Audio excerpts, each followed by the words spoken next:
Sabi guys, malhin na dahil may ugma guys, nag-impake dahil may sukad pa may ganina mga alas 3 nag-impake, wap pa may nahuman. Grabe ka po ya guys, tapos pumalansa sa kuda ka dali gamit sa kuha nga malaki. Okay. Ipang-una na mo ang mga gamit sa kusina, tapos ako ang gamit na impake na. Naman na ako ang gamit, ilahan na lang. So, wala pa may panihapon guys, alas 10 na kapin. Wala ka unay guys, nalipong na ko. Tapos wala pa may nahuman, wala pa mga sanina nila. Ako dali raman kay ako kay na may mga kuan naka-impake naman ni daan, naka-prepare na daan. So, ang akong mga gamit, mga uniform, ibang butan ako daan sa bag.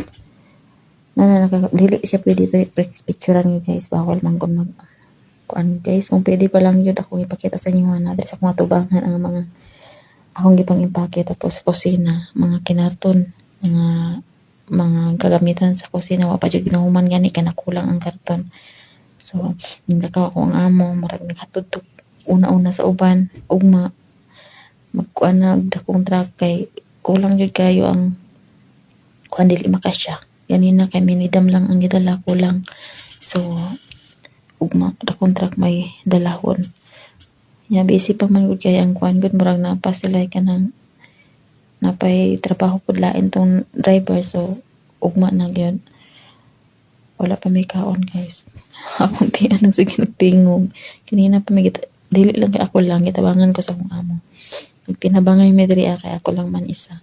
So ninggawas akong amo pagbalik ato magdala siguro to pagkaon kay ang mga plato amo naman nahipos, ang kulang na lang sa kuan kusina ibot panghipos kaldero. Tapos to mga kanang mga say tawag ka ng mga baso bitaw na mga pangdato jud nga gas baso guys. Tapos mga gold mo na like kulang, pero daghan jud kayo, puno pang kabinet sa pikas nang malansas ako. Malansas pa ko guys. So nasunog niya ako ang plansa sa kung anak ko ang alaga. Ito iyang giblansa niya siyang dulaan. Ahak man mataan eh. Diri sa akong atubangan guys. So diri sa ako ang kuan wala na. Kuan na diri guys. So lang na siya diri kapita banda. Diri sa akong alaga nga gamay ug diri sa iyang kuya. Iyang ate sa taas o siyang mama, tapos iyang papa sa taas. Wala pa nasugdan kuan ang akong ang alaga nga katong ate. Naghinahinay na siya ganina pa pud siya na sige impake, pero kulang jud ang sudlanan. $2 sa kuha gani aron taud lang. Pay pagawas niya. Ako na diri sa tubangan ako guys. Dili siya pwede na ako siyang i-appeal sa video kay bawal. Sunod ta sa policy nila. Kung pwede pa lang ganina pa ko nakalive kay daghan kay kog load. Bago pa ko nakapaload guys, ato pang sa uno ko nagpaload. Mag-live bunta ako niya, bawal man niya. Tapos nindabang po akong amo, dili siya pwede na makuha sa video. So yun na lang yun ni akong naong permente. Pasayloa lang yun ko lolo meets ug maura niya yung permente, makita na mo walay ka view ako ang mga vlogs kay saan man yung bawal man. So na lang yun ni magplansa na ako guys. Ako ginawa kay gutom na ang kadama na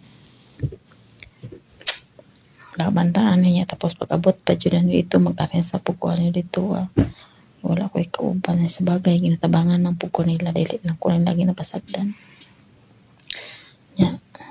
bago pa ko nagpilo sa mga nilabahan ako gahapon. Yan na po ko nilabahan ganina, basa pa po, dili pa siya pwede mahipos. Ugma na siguro ang tama ganan ni parang panatanan mahipos na jud tanan. So mamalansan ako guys. Bye. See you tomorrow.